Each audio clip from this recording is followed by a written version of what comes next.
બતવાનું છે નગર બાપુ 100 વર્ષનું તો ગધાડું જીવિત હતું રે નગર બાપુ બાર ના ટકોરા ભાઈ કુતર્યા ને આવડ છે એ શું કામ નો બાપ આજે તમે હું તો તમને બધાને એટલું કહું છું કે પોતપોતાની ફેમિલીને તમે સમજીને બેસો આપણે લોકોનું મારું તારું કરવા નથી જવું પોતપોતાનું લઈને બેસો ને બાપુ સામે વાળી શું કરે છે આ શું કરે છે આપણે હું એમાં લેવા દેવા છે બાપ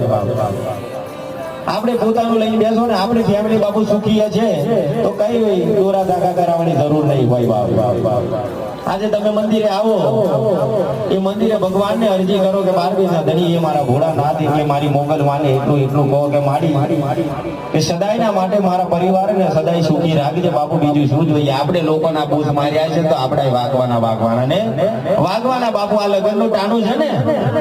આપણા ઘેર મહેમાન ના આયા હોય પેલા તો એવા ચોકડીએ ઉભા હોય કે ક્યાં કરો છો એ તો નહીં સારું જમવા એવો પેલો જ આવે